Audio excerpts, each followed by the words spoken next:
नमो भगवते वासुदेवाय। ओम नमो भगवते वासुदेवाय। ओम नमो भगवते वासुदेवाय।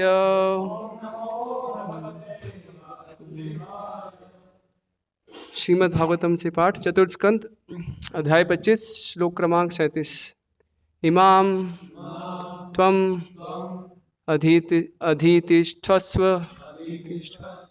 पुरीं नवमुखिं विभो मया उपनीतान् गृणानः कामभोगान् शतं समाः। इमां त्वमधीतिष्ठस्व पुरीं नवमुखिं विभो मयोपनीतान् गृहाणानः कामभोगान् शतं समाः। इमां त्वमधीतिष्ठस्व पुरीं नवमुखिं विभो मयोपनीतान् गृहाणानः कामभोगान् शतं समाः। इमां त्वमधीतिष्ठस्व पुरीं नवमुखिं विभो मयोपनीतान् गृहाणानः कामभोगान् शतं समाः। शब्दार्थ: इमाम इस, त्वम तुम, अधीतिष्ठस्व जरा ठहरो, पुरीम नगरी में, नवमुखिम नौ द्वारों वाली, विभो मेरे स्वामी, मया मेरे द्वारा, उपनीतान व्यवस्थित, गृहाणानः ग्रहण करते हुए, काम भोगान इंद्रिय तृप्ति के लिए वस्तुएं, शतम 100, समाहा वर्ष। अनुवाद एवं तात्पर्य कृष्ण कृपा मूर्ति श्री श्रीमद् ऐसी भक्ति वेदांत स्वामी प्रभुपाद के द्वारा अनुवाद। हे स्वामी, मैंने तुम्हारे लिए ही इस 9 द्वारों वाली नगरी की व्यवस्था की है, जिससे सभी प्रकार से तुम्हारी इंद्रिय तुष्टि हो सके। तुम यहाँ 100 वर्षों तक रह सकते हो और तुम्हें भोग की सारी सामग्री प्रदान की जाएगी।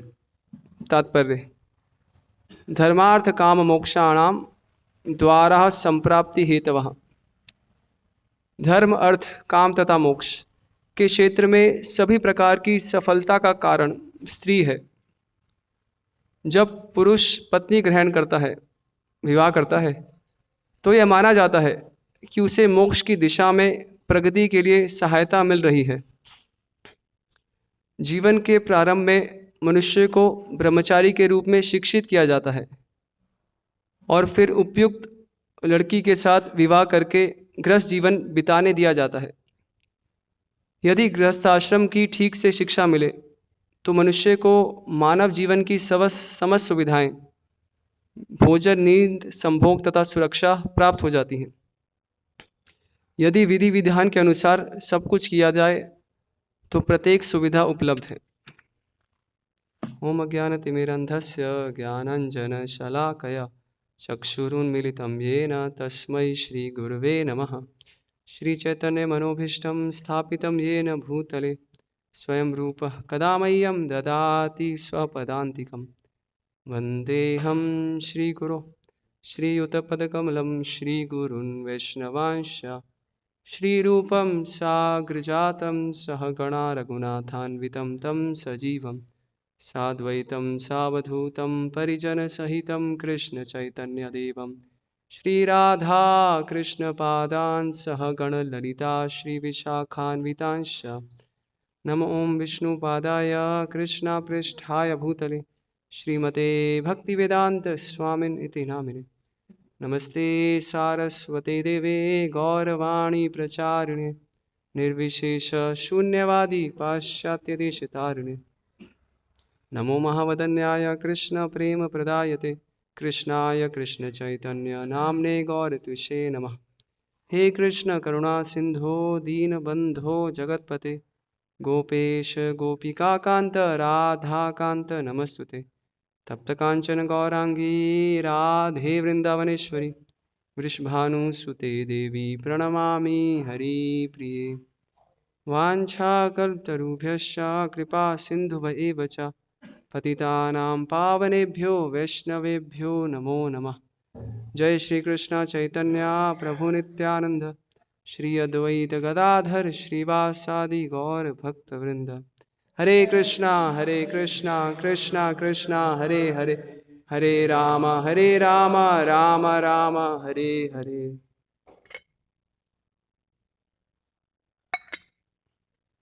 हरे कृष्ण। इस अध्याय का शीर्षक है राजा पुरंजन के गुणों का वर्णन। ये जो पूरा वृत्तांत है, रूपक कथा जो चल रही है पुरंजन की, तो ये नारद मुनि राजा प्राचीन भरीषत को सुना रहे। तो कथा के माध्यम से एक महत्वपूर्ण शिक्षा नारद मुनि जो हम आगे देखेंगे प्रदर्शित होगी जैसे जैसे ये प्रसंग आगे बढ़ेगा। पिछले कुछ श्लोकों से हम देख रहे हैं यहाँ पर पुरंजन और वो जो स्त्री पुरंजनी जो उनको प्राप्त होती है उद्यान में घूमते हुए, तो उन दोनों के बीच में चर्चाएं चल रही हैं। तो राजा पुरंजन ने प्रश्न किया था स्त्री से कि तुम कौन हो और तुम्हारे जो संगी हैं, ये जो 11 पुरुष और उनकी पत्नियां और ये सर्प, तो इनके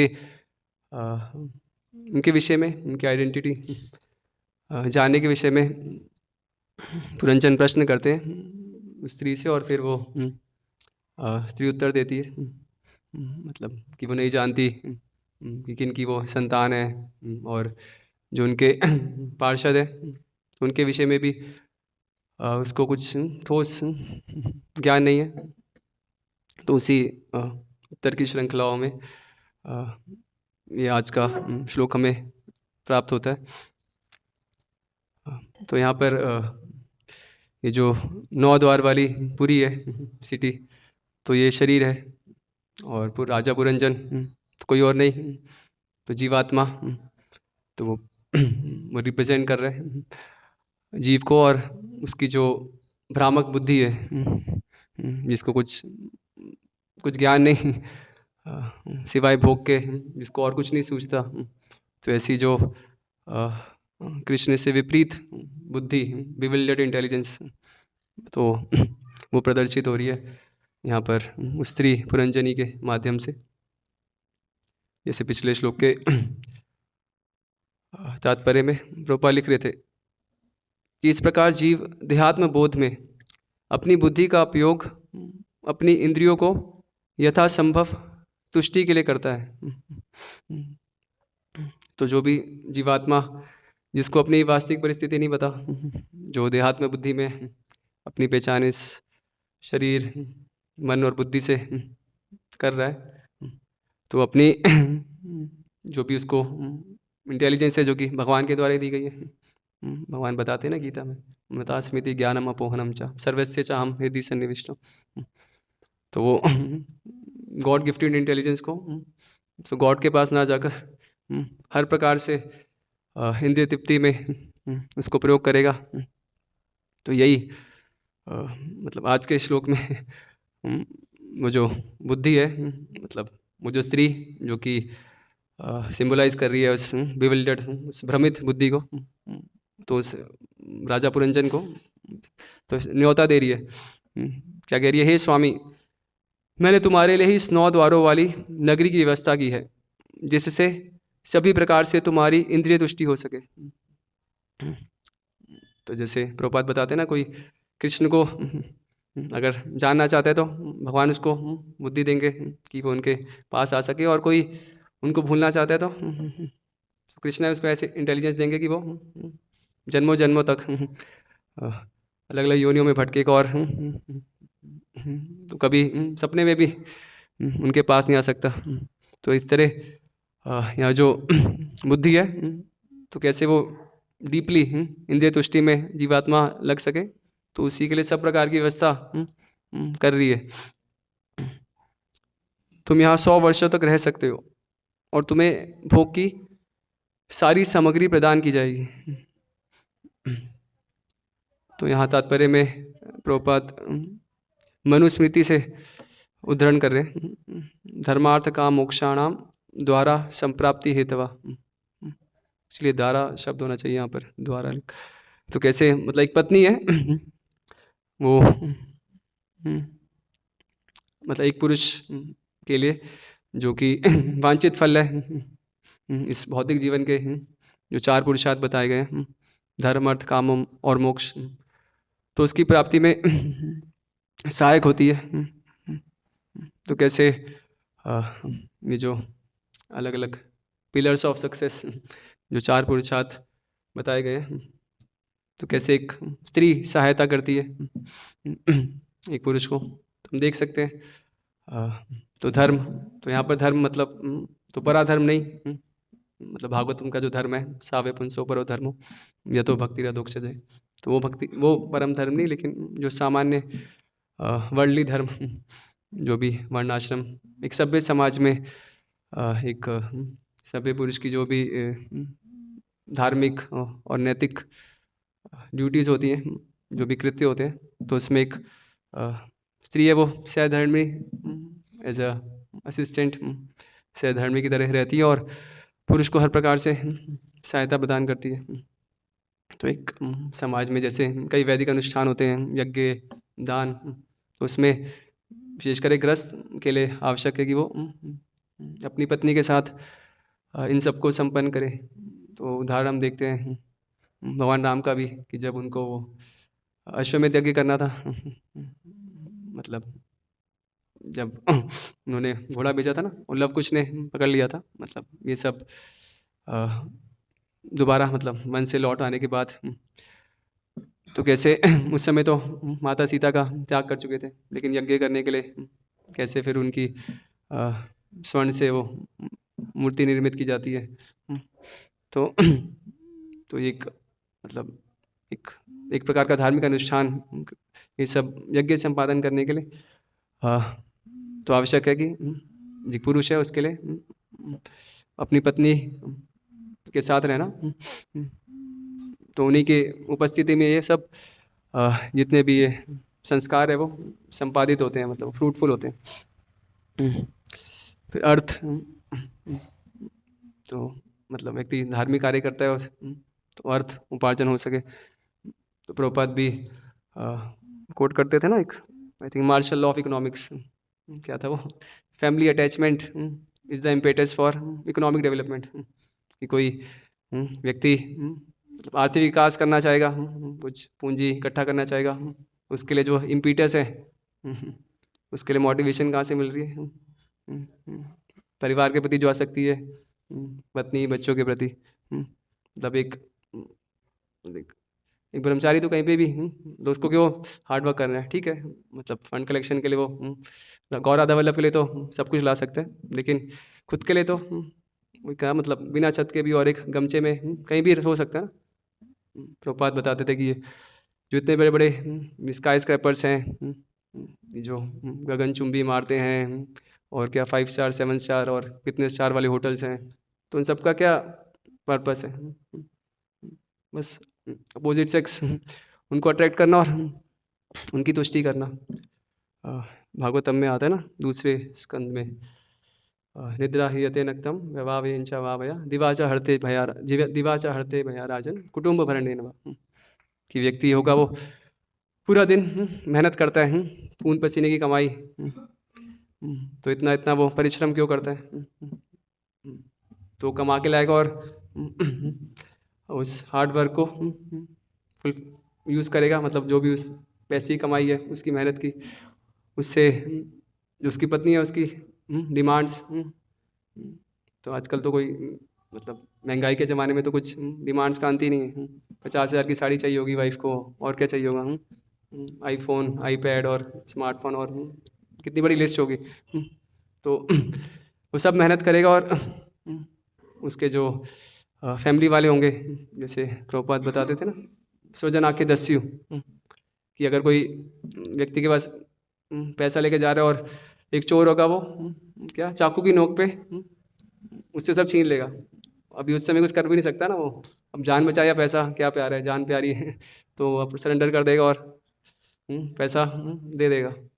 और सेम चीज़ क्या, वही घर पे आएगा और बीवी मीठी बोली बोलेगी, I love you, I love you, क्या खाओगे आज, ठीक है, और वो खुशी खुशी सब दे देगा। लेकिन उसमें बदले में क्या मिल रहा है उसको, एक एक प्रकार का एक इमोशनल सपोर्ट, मोरल सपोर्ट मिलता है ना, कोई तो है जो मेरा ख्याल रखती है। ख्याल रखने वाले कौन है, कृष्ण ही है जो सबका ख्याल रख सकते हैं। तो एक मतलब एक इल्यूजरी सपोर्ट। एक बार एक वरिष्ठ भक्त हैं, तो ऐसा बता रहे थे कि मतलब उनके कोई काउंसली थे जिनको वो मार्गदर्शन देते थे, तो भक्ति में वो जुड़े थे कुछ समय से, और मतलब किसी कारणवश उनका डाइवोर्स हो जाता है। मतलब अभी तो कॉमन सा हो गया, और डाइवोर्स मतलब इंडिया में तो डाइवोर्स के लॉज भी ऐसे हैं ना, मतलब लोग को शादी करते हुए डर लगता है। कई लोग तो खासकर मतलब लड़की वाली साइड से वो इसलिए शादी करते हैं कि भाई मतलब उस लॉज का फ़ायदा उठा सकें, कि भाई इतनी प्रॉपर्टी उनको मिल जाएगी, कितना कितना पूरा बिजनेस चलता है इस चक्कर में।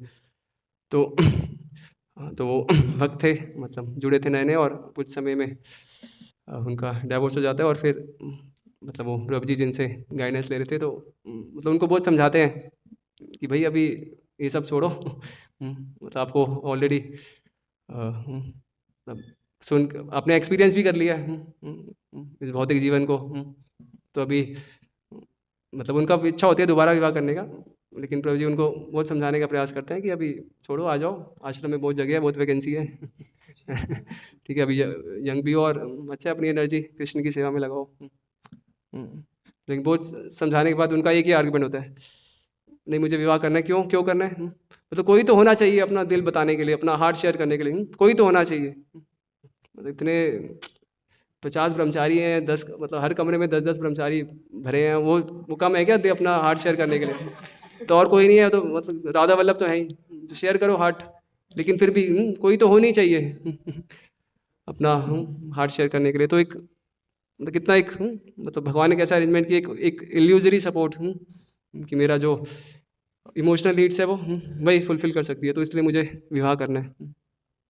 एक बार परम पूज्य भक्तिदास महाराज एक उदाहरण दे रहे थे कि कैसे महाराज एक बार फ्लाइट में ट्रैवल कर रहे थे, तो थाईलैंड से कहीं जा रहे थे, और अचानक रास्ते में क्या होता है, वो एयर होस्टेस तो ऐसा अनाउंसमेंट करते हैं कि अभी बहुत ही टर्बुलेंस वाला रीजन आने वाला है, तो बहुत बादल है और तेज़ हवाएं चल रही हैं, तो सब अपनी सीट बेल्ट लगा लें, और ध्यान रखें कोई सीट बेल्ट खोल के कहीं इधर उधर कोई वॉशरूम ना यूज़ करे, कोई उठे ना, सब सीट बेल्ट लगा के बैठे रहें। तो अभी थोड़ा ये बाहर का जो एटमॉस्फेयर है बहुत ही टर्बुलेंट है, तो कुछ भी हादसा हो सकता है। तो फिर हम सब डर जाते हैं और अपना सीट बेल्ट लगा लेते हैं, और फिर वो जो प्लेन है वो वैसे मतलब पूरा फ्री फॉल होता है ना, तो पूरी स्पीड से ऐसे नीचे गिरता है, फिर थोड़ा चढ़ता है, फिर नीचे गिरता है, तो मतलब वहाँ तो लोगों की ऐसी हालत, मतलब सोचा प्लेन में बैठे और वो पूरा ऐसे फ्री फॉल हो रहा है, मतलब ऐसे गिर रहा है और कोई चांस नहीं। तो महाराज बताते हैं कि मतलब पास में ही थोड़ी दूर एक यंग कपल पति पत्नी बैठे थे, और तो पत्नी की तो शक्ल बहुत देखने वाली थी, अरे अभी तो क्या होगा, एरोप्लेन गिर गया तो हमारे तो क्या नहीं मतलब चिथड़े भी नहीं बचेंगे, कहीं क्या होगा हमारा। तो बहुत डरी हुई, घबराई हुई, और उसका पति उसको ऐसे आश्वासन दे रहा है, मैं हूँ ना। मतलब वो एरोप्लेन गिरेगा, वो कहाँ जाएगा, उसके मतलब पुर्जे पुर्जे एक चिथड़ा भी नहीं मिलने वाला हूँ, और वो कहाँ कौन कहाँ गया, किसका क्या मिला, कुछ भी नहीं मिलने वाला। लेकिन कैसा मतलब ये माया शक्ति कैसे भ्रम उत्पन्न करती है ना। मतलब कृष्ण कह रहे हैं मैं हूँ ना, तो वो हम तो आम सर पाप में मोक्षिष्यामि मा शुचा हूँ, वो लोगों को नहीं दिखता। और ये झूठा भ्रम मैं हूँ ना, वो व्यक्ति क्या कर सकते हैं, वो एरोप्लेन गिर रहा है और वो झूठ मैं हूँ ना, तो कैसे मतलब भगवान ने ऐसा व्यवस्था की है। तो एक तरह का भागवतम में भी वो आता है ना, क्या वो आत्मसैनेषु देहापत्य कलत्रादिषु आत्मसैनेषु सत्स्वपि तेषां प्रमतो निध्यम पश्यन अपि न पश्यति। तो सब कुछ देख के भी व्यक्ति अंधा बना हुआ है। तो एक एक भ्रामक एक इमोशनल सपोर्ट, मॉरल सपोर्ट मिलता है। तो उसके लिए व्यक्ति हर तरह की मेहनत करेगा देखने के लिए। भागवतम में आई थिंक तीसरे स्कंद में आता है ना, बच्चों की तोतली बोली सुनने के लिए, पत्नी की लविंग एंगर, तथा कथित प्रेममयी डांट खाने के लिए हर तरह के वो पापड़ बेलते हैं। तो उससे वो एक और फिर खैर ये भी एस्पेक्ट है कि मतलब चाहे वो एक तरह का सपोर्ट तो मिल ही रहा है, तो इसलिए वो फोकस कर पाता है अपनी काम पे। बाहर के मतलब एक भौतिकवादी व्यक्ति के लिए तो एक बहुत बड़ा सपोर्ट है ना, उसकी जो इमोशनल नीड्स जो एक वाइफ एक पत्नी फुलफिल करती है, तो फिर वो पीसफुल रहते हैं और उसके लिए इजी हो जाता है अपने वर्क पे अपनी मीन्स ऑफ लाइवलीहुड पे फोकस कर पाना और अर्थ उपार्जन कर पाना। तो इस तरह से मतलब उसको हम निगलेक्ट नहीं कर सकते। और फिर काम, तो काम खाली मतलब यौन जीवन नहीं, काम मतलब सभी इच्छाएं, भौतिक इच्छाएं, तो वो एक स्त्री के माध्यम से, धर्मपत्नी के माध्यम से पूर्ण की जाती है। तो किसी को अच्छा खाने की इच्छा है तो अभी आश्रम में किसी को मंचूरियन खाना है तो, लेकिन खिचड़ी बनी है तो खिचड़ी खा के गुजारा करना पड़ेगा ना। वहाँ पे डिमांड नहीं कर सकते, लेकिन गृहस्थ जीवन में ये फैसिलिटी है अच्छा कि भाई आज ये खाना है तो।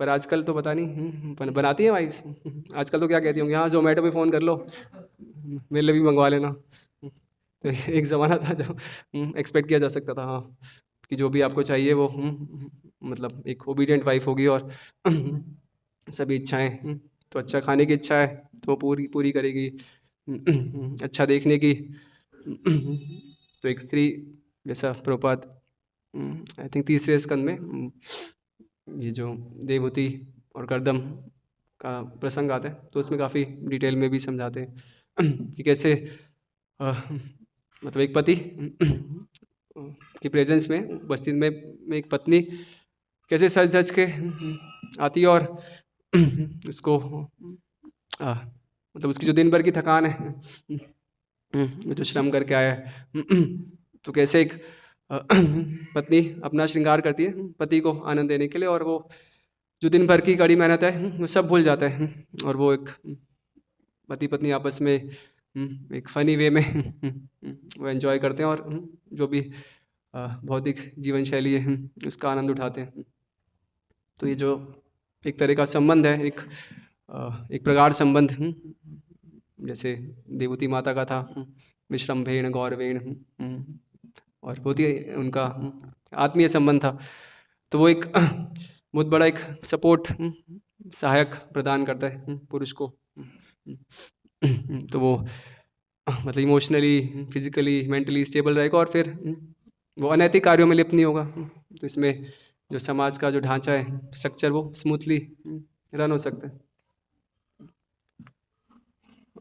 और फिर जो अंतिम है मोक्ष, तो एक पत्नी सहधर्मिणी तो ना केवल भौतिक कृत्यों में, तो एक आध्यात्मिक मार्ग में भी जो स्पिरिचुअल ड्यूटीज़ हैं तो उसमें भी वो एक पति को मतलब वो अगर सही से प्रशिक्षित है तो उनसे अपेक्षित है कि वो असिस्ट करेगी अपने पति को ये स्पिरिचुअल ड्यूटीज़ हैं जो आध्यात्मिक कर्तव्य हैं आध्यात्मिक जीवन में प्रगति के लिए जो भी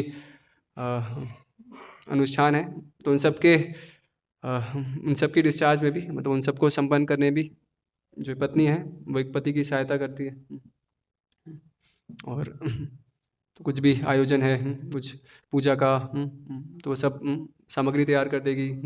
और कुछ पूजा का आयोजन है तो उसमें पूजा होनी है, भोग लगना है तो भोग की सामग्री तो किसी ना किसी प्रकार से वो असिस्ट करेगी अपने पति को। तो इस आध्यात्मिक मार्ग में भी, आध्यात्मिक चर्चाओं में, जैसे प्रभुपाद अक्सर एग्जाम्पल भी देते थे ना कि कोई ऐसे अनुष्ठान होता है जैसे भागवत कथा होती है, तो उसमें बहुत सारी माताएं अधिकतर उपस्थित रहती हैं, तो उनके लिए तो उनका एक नेचुरल इंक्लिनेशन है तो इन सब स्पिरिचुअल एक्टिविटीज़ में ओरिएंट होना, और फिर वो उस प्रकार से असिस्ट करती है, सहायता प्रदान करती है अपने पति को। तो ऐसे तो कैसे जीवन के मतलब हर सोपान में, हर एस्पेक्ट में, धर्म अर्थ काम से लेकर मोक्ष तक, तो हर वॉक ऑफ लाइफ में, तो कैसे एक पत्नी है वो अपने पति के साथ मतलब उनका साथ निभाएगी, उनके साथ कंधा से कंधा मिलाकर चलेगी, तो उनको हर प्रकार से सहयोग प्रदान करेंगी। तो ऐसे हमें अनेक उदाहरण शास्त्रों में प्राप्त होते हैं। तो प्रभुपाद उदाहरण देते थे माता सीता का, कि जब भगवान राम को राज्य मिला था तो तब भी वो उनके साथ थी, और जब 14 वर्ष का वनवास दिया गया, हालांकि वो खाली राम के लिए था ना, सीता माता के लिए नहीं, लेकिन फिर भी वो भगवान राम के मना करने पर भी वो आतुर थी अपने पति के साथ चलने के लिए वन में।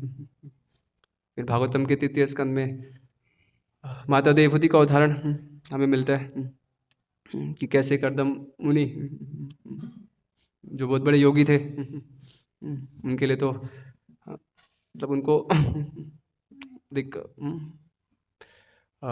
उनको तो अपनी तपस्या में, ऑस्टेरिटीज़ में और सभी तरह के कष्ट उठाने में आध्यात्मिक उच्च लक्ष्य हेतु वही उनका जीवन का ध्येय था। और दूसरी ओर जो माता देवहूति थी वो तो मतलब शंभु मनु की पुत्री थी, वो तो अभ्यस्त नहीं थी उस प्रकार के एक असुविधाओं से भरे जीवन के लिए ना, एक कष्ट भरे जीवन के लिए, तो वो मतलब वो ट्रेंड नहीं थी, लेकिन फिर भी अपने पति का सहयोग वो हर प्रकार से निभाती है। भागवत में उल्लेख आता है कि ऐसे मतलब अपने पति की सेवा के लिए मतलब वो इतना सेल्फलेसली मतलब वो सेवा कर रही थी कि उनकी जो काया थी बहुत क्षीण हो गई थी, मांस तो बचा ही नहीं था शरीर पे, तो एक अस्थि का पिंजरा होता ना, तो इतनी वो दुर्बल हो गई थी, वो पूरी तरह अपने पति की सेवा में पूर्णतः वो अनुरक्त थी, एब्जॉर्ब थी। और फिर हम देख सकते हैं परिणाम, प्रभुपाद बताते हैं कैसे फिर जो वो भागीदार बनी, जो उनके पति के जो डिवोशनल क्रेडिट्स थे, जो भी आध्यात्मिक प्रगति कर्दम मुनि कर पाए, और उन जो माता देवहूति वो भी शेयर करती हैं उस स्पिरिचुअल एडवांसमेंट का एक पार्ट। तो कैसे अपने पति को असिस्ट करके तो वो जो प्रगति है जो उनके पति ने की, तो उनका फल उनको भी मिलता है, और उनके परिणाम स्वरूप स्वयं भगवान कपिल उनको पुत्र रूप में प्राप्त होते हैं। 4 स्कंद में हमें माता अर्ची का उदाहरण मिलते हैं, पृथु महाराज की भार्या थी। तो हर परिस्थिति में जो जब पृथु जब वो राजगद्दी पे थे, मतलब वो राजा के रोल में थे, तब भी वो अपने पति को सहयोग करती थी, और जब वानप्रस्थ आश्रम स्वीकार करके जब राजा पृथु वन गमन करते हैं, तो माता अर्ची भी उनके साथ जाती हैं, उनकी हर प्रकार से सहयोग प्रदान करती हैं। और फिर जब अपना वो शरीर छोड़कर भगवत धाम जाते हैं, तो फिर मतलब ऐसा नहीं, उस समय जो अर्ची बहुत ज़्यादा शोकमग्न हो जाती है। ठीक है, पति के जाने का दुख तो है, लेकिन वो फिर उसी चिता में स्वयं सती हो जाती है, और वही गंतव्य अल्टीमेटली प्राप्त करती हैं, जो कि राजा पृथु को प्राप्त हुआ था, गांधारी। तो उनका उदाहरण देखते हैं, तो कैसे मतलब स्टार्टिंग से मतलब जब उनको उनके पिता से समाचार मिलता है कि जिनका उनसे विवाह होने वाला है धृतराष्ट्र, तो वो अंधे हैं, तो वो स्वेच्छा से वो अपने आँखों पे पट्टी बांध लेती है। तो पूरा जीवन वो इम्पोज ब्लाइंडनेस वो एक्सेप्ट करती हैं उस अ, अंधेपन को।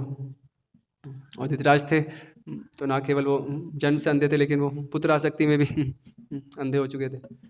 तो ये जो गांधारी थी वो प्रयास करती थी कि अपने पति को सही मार्ग पे लाया जाए। तो उनको एडवाइस करती थी कि ये जो आपकी दुर्योधन के प्रति ये जो अति आसक्ति है कि आप कोई विवेक नहीं रख पा रहे क्या करना है क्या नहीं करना, तो ये हमारे परिवार के लिए विनाश लाने वाली है। तो ऐसा चेतावनी भी गांधारी ने दिया था और उनको उपदेश देती थी कि आप कि जैसे कौरव आपकी प्रजा है वैसे पांडव भी, तो उनके प्रति भी आप एक फेयर ट्रीटमेंट है, अच्छा बर्ताव रखिए। लेकिन हालांकि उसका पुत्र मोह के कारण उसका प्रभाव नहीं पड़ा धृतराष्ट्र पर, लेकिन मतलब उन्होंने अपनी एक पत्नी की जो भूमिका है कैसे अपने पति को असिस्ट करना, सही मार्ग पे उनको लेकर जाना, तो पूरी तरह उन्होंने निभाई। हम देखते हैं ना कैसे मतलब उनको ऐसा बल प्राप्त था कि उन्होंने दुर्योधन को उनका शरीर कैसा बना दिया था ना कि कोई उनको गिरा नहीं सकता युद्ध में। और कैसे फिर कृष्ण युक्ति लगाते हैं और उनके जो गुप्त अंगों पे प्रहार करके उनको गिरवाते हैं। लेकिन मतलब उनमें क्योंकि वो पतिव्रता थी, हालांकि उनके पति धृतराज थे, लेकिन वो धर्म के मार्ग पे आगे बढ़ी रही और उनको ऐसी दिव्य शक्ति प्राप्त हुई कि वो धृतराष्ट्र दुर्योधन को भी अपने तप के बल पर ऐसी शक्ति प्रदान कर पाए। और फिर जब अंत समय में हम देखते हैं ना भागवतम के प्रथम स्कंद में कैसे विदुर के कहने पर फिर जो धृतराष्ट्र हैं वो वन के लिए प्रस्थान करते हैं। वो तो चुपचाप चले जाते हैं, गांधारी को भी नहीं बताते, लेकिन तब भी जो गांधारी उनका साथ देती है वो भी उनके पीछे पीछे जाती हैं। और फिर आई थिंक 7 दिन तक ऐसा उल्लेख आता है। तो बहुत ही वो कठोर तपस्या का जीवन वो अपने पति के साथ व्यतीत करती हैं। तो उस समय महाभारत में डिटेल में उल्लेख है कैसे वो मतलब जो भी जंगल में मिलने वाले फल हैं और क्या और वहाँ पे क्या होता है हर्ब्स एंड रूट्स, तो जो भी कंदमूल फल मिलते हैं जल उसी से अपना जीवन निर्वाह करते हैं। और फिर जब धृतराष्ट्र वो अग्नि में जल जाते हैं और अपना शरीर त्याग करते हैं, तो वो भी उसी अग्नि में गांधारी माता अपनी प्राणों की आहुति दे देती है। तो ऐसे हमें उल्लेख प्राप्त होते हैं शास्त्रों में ऐसी स्त्रियों के जिन्होंने मतलब हर पग पर जो अपने पति के साथ जो उनका पतिव्रता धर्म है तो उसको तो पूरी निष्ठा के साथ निभाया है। और वो मतलब सहायक बनी जो जीवन के ये जो पुरुषार्थ हैं तो अपने पति को प्राप्त करवाने में किस तरह वो एक सहायक की भूमिका निभाती हैं। तो ऐसे कृष्ण भावनामृत में भी तो हम आप लेसन ले सकते हैं। तो कैसे जो माताएं हैं वो अपने फैमिली में रहकर और अपने पति को सहयोग करके तो कैसे उनका जीवन भी सुखमय हो सकता है। तो आज भी हम सुबह सुन रहे थे ना प्रभुपाद अमृत ये जो नेक्टर में कि प्रभुपाद बता रहे थे कि एक पत्नी को पति की सेविका होनी चाहिए और पति को क्या कृष्ण का निष्ठावान सेवक होना चाहिए। तो प्रभुपाद बताते कि मतलब वाइफ अगर हस्बैंड की सर्वेंट है then husband should become 100 time more servant of Krishna. तो अगर कृष्ण के प्रति वो पूर्णतः समर्पित है गुरु के प्रति, तब ऐसी आशा करनी चाहिए कि पत्नी उनके प्रति समर्पित हो। तो इससे मतलब जो पूरा परिवार है मतलब पति गुरु के मार्ग निर्देशन में कृष्ण की सेवा करेगा, पत्नी पति को असिस्ट करेगी और जो बच्चे के लिए स्वाभाविक हो जाएगा अपने माता पिता का अनुसरण करना और पूरा परिवार फिर योग्य बनता है भगवान के धाम जाने के लिए। भगवद गीता के 13वें अध्याय के जो श्लोक आते हैं ना 8 से 12, तो उसके तात्पर्य में प्रभुपाद बताते हैं कि best process for making home life pleasant. तो कैसे जो एक गृहस्थ जीवन है तो कैसे हम उसको आनंददायक बना सकते हैं, सुखमय बना सकते हैं। तो प्रभुपाद उसमें एक बहुत ही सरल फॉर्मूला, 4-fold फॉर्मूला बताते हैं कि घर वाले एकत्रित हो और एक साथ मिलके हरे कृष्ण महामंत्र का जप करें, कीर्तन करें, भगवान के अर्च विग्रह की सेवा करें, और खाएं तो केवल क्या खाएं, कृष्ण प्रसाद। तो भगवान का जो उच्चिष्ट है वही ग्रहण करें, और ये जो ग्रंथ है भगवद गीता, श्रीमद् भागवत, तो इनसे आपस में चर्चा करें। तो ऐसा करते हैं तो उनका जो फैमिली लाइफ है तो वो बहुत ही ब्लिसफुल, पीसफुल एंड ब्लिसफुल हो सकता है। और मतलब यहाँ पर तो 4 पुरुषार्थ की बात हो रही है, लेकिन कैसे जो कृष्ण भावनामृत में जो दंपत्ति है वो कैसे मतलब एक दूसरे के सहायक बनते हैं। जो पंचम पुरुषार्थ है जो कि चैतन्य महाप्रभु प्रदान करने आए हैं, श्री चैतन्य मदमिदम प्रेमापुमार्थो महान, कृष्ण प्रेम प्राप्त करने में कैसे जो अल्टीमेट गोल है लाइफ का, तो उसको अटेन करने में, उसकी प्राप्ति में कैसे वो एक दूसरे के सहायक होते हैं। तो उसके लिए बहुत आवश्यक है प्रशिक्षण।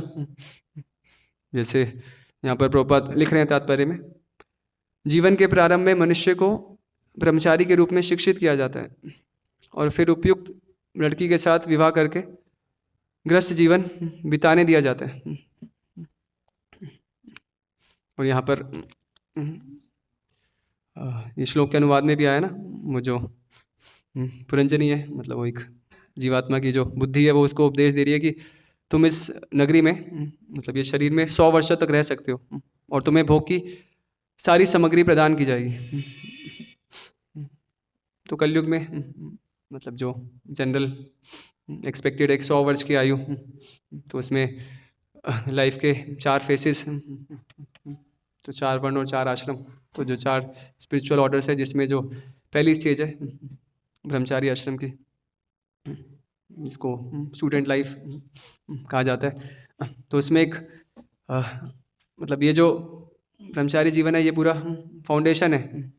जैसे एक बिल्डिंग खड़ी होती है ना, उसकी जो नींव होती है, तो जितनी वो मतलब वेल बिल्ट होगी, जितनी वो स्ट्रांग होगी, तो उतना जो इमारत होगी वो ऊंची जा सकती है और वो हर डिस्टर्बेंस को वो झेल सकती है।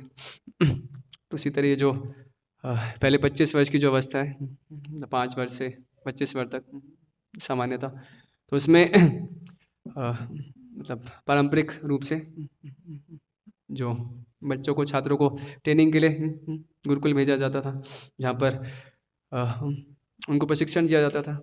तो उसमें मतलब जनरली ब्रह्मचारी से ऐसा एक्सपेक्ट करता है ना, ब्रह्मचारी मतलब सेलिबेसी, तो कभी भी यौन जीवन में लिप्त नहीं होना, तो वो तो खाली एक एस्पेक्ट है। उसके सिवा तो एक पूरा ऑल राउंड एक होलिस्टिक ट्रेनिंग, जैसे भागवतम के 7वें स्कंद में हम देखते हैं नारद मुनि युधिष्ठिर महाराज को, जहाँ पर वो अंतिम अध्याय में पूरा जो सोशल स्ट्रक्चर है उसको उपदेश दे रहे हैं ना, 4 आश्रमों के क्या कर्तव्य हैं। तो उसमें बताते हैं, ब्रह्मचारी गुरुकुले वसंतांतम गुरुहृतम आचरण दासवर नीचो गुरु सुहृद सौदृढ़, गुरु सौहृद सुदृढ़। तो कैसे एक ब्रह्मचारी है वो तो गुरुकुल में जाता है और वहाँ पर वो वसंतांतम, उसका ट्रेनिंग होता है कैसे उसको इंद्रियों को, मन को नियंत्रित रखना है। इसके लिए एक उच्च उद्देश्य के लिए, गुरुहितम, तो उसका पूरा जीवन किसके लिए, गुरु और कृष्ण की प्रसन्नता के लिए। जैसे प्रभुपाद बताते हैं ना, ट्रेडिशनली मतलब गुरुकुल में तो जब प्रसाद का समय होगा तो गुरु बुलाएंगे शिष्यों को, और कभी वो किसी शिष्य को बुलाना भूल जाएंगे तो क्या तो ऐसा नहीं शिष्य गोविंदास में आके फिर कुछ कुछ मांगेगा, स्वीट दे दो या जो भी राजभोग नहीं। तो जो गुरु बुलाना भूल गए तो उस दिन वो फास्टिंग, तो उसका पूरा जीवन पूर्णतः समर्पित है गुरु हितम, गुरु के हित के लिए, कृष्ण की सेवा के लिए। तो इस तरह का प्रशिक्षण जब एक व्यक्ति को प्राप्त होता है तब फिर वो अपेक्षित है कि वो गृहस्थ आश्रम में एंटर होगा। तो ऑफ कोर्स ट्रेनिंग तो मतलब पूरा होल लाइफ प्रोग्राम है, तो वहाँ पर भी एक प्रकार का ट्रेनिंग होगा। लेकिन जो उसने बेसिक्स कैसे इंद्रियों पे संयम रखना है, कैसे एक मतलब एक हमारी अथॉरिटी है उनके प्रसन्नता के लिए, यस्य प्रसादात भगवत प्रसादम, तो उनको प्रसन्न करना ही हमारे जीवन का वास्तविक उद्देश्य है। तो ये जो प्रिंसिपल्स जब इनग्रेंड होंगे अच्छे से, मतलब वो उसने सीखे होंगे अपने ब्रह्मचर्य जीवन में, तब वो गृहस्थ आश्रम में प्रवेश करेगा तो फिर वो मतलब एक स्मूथ प्रोग्रेस, मतलब आध्यात्मिक प्रगति कर पाएगा। तब उसको रियलाइज़ होगा हाँ अभी 50 वर्ष की आयु है तो पंचोद्भव वनम व्रजेत, तो उसके बाद फिर अभी वानप्रस्थ में जाना है और फिर अंततः संन्यास। तो एक सामान्य व्यक्ति जिसको कोई ट्रेनिंग नहीं मिली, जो केवल शादी का लड्डू खाने के लिए, इससे प्रभुपाद बताते हैं वो उसी के लिए वो गृहस्थ आश्रम में दिल्ली का लड्डू, प्रभुपाद बोलते हैं दिल्ली का लड्डू जो खाया वो भी पछताया और जो नहीं खाया वो भी पछताया। तो उस तरह का उसका जीवन नहीं होगा। तो वो समझ के वो समझा है कि ये गृहस्थ जीवन वो भी एक आश्रम है। तो आश्रम मतलब वहाँ पर भी कुछ उद्देश्य है, ठीक है, वहाँ पर उसकी रिस्पॉन्सिबिलिटीज़ है, मतलब वहाँ पर एक कंसेशन है स्त्री के संग की, लेकिन एट द सेम टाइम एक हायर गोल है, आध्यात्मिक प्रगति करनी है और अंततः वानप्रस्थ और फिर संन्यास लेके मतलब जीवन का असली उद्देश्य है भगवान के धाम जाना। तो वो मतलब उस लक्ष्य को भूलेगा नहीं। तो ये जो तो ट्रेनिंग का मतलब ये बहुत ही एक असेंशियल पार्ट है। और हम देखते हैं ना, मतलब भगवान से हम अपने उदाहरण से सिखाते हैं कैसे कृष्ण भी गए थे ना, कृष्ण और बलराम अवंतीपुर उज्जैन में सांदीपनी मुनि के यहाँ ट्रेनिंग लेने। तो हालांकि भगवान तो सभी क्या उनसे ही आए ना, तेने ब्रह्म हृदय आदि कवे, उन्होंने ही ब्रह्मा के हृदय में सब वेदों ज्ञान प्रकट किया, लेकिन फिर भी एक उदाहरण सेट करने के लिए तो भगवान भी सांदीपनी मुनि के आश्रम जाते हैं और हर प्रकार की तुच्छ सेवा करते हैं। तो दशम स्कंद में वो वृतांत भी आता है कि कैसे एक समय सुदामा के साथ वो लकड़ी लेने गए थे ना यज्ञ के लिए, और अचानक मौसम इतना ख़राब हो जाता है, बहुत भीषण वर्षा होती है, तो ऐसा लग रहा है पूरा तूफान आ गया और पूरी रात बारिश होती रहती है। और फिर अगले दिन जब सांदीपनी मुनि को ये संदेश प्राप्त होता है कि तो ऐसे रात भर वो कृष्ण बलराम और सुदामा वो गए थे वन और अब तक लौटे नहीं। तो अपने शिष्यों के साथ सांदीपनी मुनि जाते हैं और देखते हैं कि किस तरह मतलब अपने गुरु को तुष्ट करने के लिए, उनकी सेवा के लिए वो कितना कितना कष्ट जो शिष्य हैं वो लेने के लिए तैयार है। तो मतलब भगवान भी जिनको सब ज्ञान है, जिनके लिए तपस्या, उनके लिए क्या तपस्या, तपस्या की तो हमें आवश्यकता है, लेकिन वो भी एक उदाहरण सेट करने के लिए हमें उपदेश देने के लिए कि कितना आवश्यक है कि एक तपस्या भरा जीवन स्वीकार करना, एक अपने आप को ट्रेन करना एक उच्च उद्देश्य प्राप्त करने के लिए। उसकी इम्पोर्टेंस भगवान स्वयं हमें अपने आचरण से सिखा रहे हैं और अनेक अनेक उदाहरण हमें प्राप्त होते हैं। तो हालांकि यहाँ पर धर्म अर्थ काम मोक्ष जो जो कि चेरिश्ड गोल्स हैं, एक मटेरियल लाइफ के भौतिक जीवन के जो संपद माने गए सक्सेस के पिलर्स, जिनको प्राप्त करने में कैसे एक धर्म पत्नी सहभागिनी बनती है। लेकिन हम तो समझ सकते हैं भागवतम के शुरुआत में ही भागवतम की शुरुआत में आता है ना, धर्म प्रोजित कैतु अत्र परमो निर्मत शाम सताम। तो भागवतम से कैसे ये जो मेटेरियली मोटिवेटेड रिलीजियस सिस्टम है, धर्म अर्थ काम मोक्ष को प्रभुपाद बताते हैं ना, झाड़ू मारकर साफ कर दिया गया। ये तो श्रीमद् भागवतम पुराणम अमलम प्रेमा पुमार्थो महान। तो ये जो अमल पुराण है ये तो हमें धर्म अर्थ काम और मोक्ष के बियॉन्ड क्या है वो, कृष्ण विषयक प्रेम परम पुरुषार्थ, जान आगे तृण तुल्य चारी पुरुषार्थ। तो कृष्ण प्रेम जिसके आगे ये धर्म अर्थ काम और मोक्ष, तो वो भी तिनके की तरह है, तो वो प्राप्त करने का साधन है श्रीमद् भागवतम। तो तो राधा गोविंद महाराज बताते हैं कि ब्रह्मचारी को भी शादी कर लेनी चाहिए भागवतम से।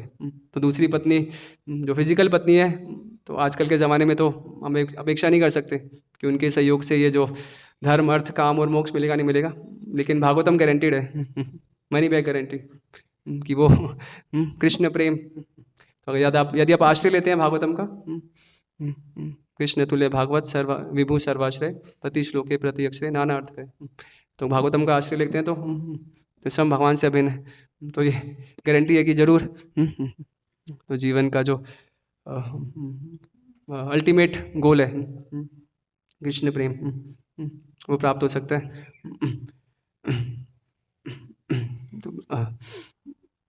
तो प्रभुपाद भी मतलब एक मायापुर में प्रभुपाद का प्रसिद्ध लेक्चर है, परम पूज्य भक्तिदास महाराज बताते हैं ना, मायापुर में आई थिंक 18 फरवरी 1975। तो मायापुर में प्रभुपाद प्रवचन देते हुए बता रहे थे कि Shrimad Bhagavatam should be your life and soul to remain constantly engage in Krishna consciousness, कि कैसे भागवतम है वो हमारा प्राण और जीवन होने चाहिए। तो अगर हम भागवतम का हमने आश्रय ले रखा है तो हमारा आध्यात्मिक जीवन बहुत ही सुरक्षित है। जैसे एक एग्जांपल आता है ना कि आप ड्राइविंग कर रहे हो और रात का समय और आपकी गाड़ी की हेडलाइट ख़राब है, तो बहुत बड़ा रिस्क है ना, कभी भी सामने गड्ढा दिखेगा भी नहीं, कभी भी एक्सीडेंट हो सकता है। लेकिन अगर आपकी पूरा हेडलाइट बराबर है, सब इंटेंसिटी अच्छी खासी सब क्लियर है, तो आप दूसरे रास्ते से निकल जाओगे और आगे बढ़ सकते हो अपने गंतव्य की ओर। तो ये जो शास्त्र है तो हमें मार्ग दिखलाने वाले, तो हमारा जो अल्टीमेट ध्येय है भगवान कृष्ण के चरणों में शरणागति, तो उसकी ओर हमें ले जाने वाले। और विशेषकर ये श्रीमद् भागवतम सनातन गोस्वामी अपने बृहद भागवतामृत में तो प्रार्थनाएं अर्पित कर रहे हैं। तो उसमें बताते हैं वो, मदेक बंधो मत संगीत मद गुरो मन महाधना मन निस्तारक मत भाग्या मदानंद नमस्तु में साधुता दाइन अति निचोचता करा हा नामुंज कदाचिन माम प्रेमना हित कंठ्यो सुना। तो वो प्रार्थना कर रहे हैं कि कैसे जो भागवतम है श्रीमद् भागवतम वही एकमात्र हमारा बंधु होना चाहिए। तो इस भौतिक जगत के जो भी देह आपत्य कलतादिशु जो भी हमारे मतलब कैसे कहें सोर्सेज ऑफ डिपेंडेंस है, जिनका हम आश्रय एक्सपेक्ट करते हैं, वो तो क्या है असत्सु अपी इनफॉलिबल सोल्जर्स प्रोपाल लिखते हैं, वो तो खुद ढहने वाले, वो क्या आपको आश्रय प्रदान करेंगे। वो एरोप्लेन गिरेगा तो वो पति भी नहीं बचेगा, तो क्या पत्नी को बचाएगा। लेकिन भागवतम हमें ये जो जन्म मृत्यु का चक्कर है इससे हमेशा हमेशा के लिए छुड़ाने वाला है। तो इनका हमें आश्रय ग्रहण करना है। मदाश्रया सनातन गोस्वामी प्रार्थना कर रहे हैं। और असाधु साधुता दाइन अति निचोचता करा, तो कैसे एक मतलब एक नीच से नीच एक निम्न से निम्न व्यक्ति को भी भागवतम कैसे ऊपर उठा देता है।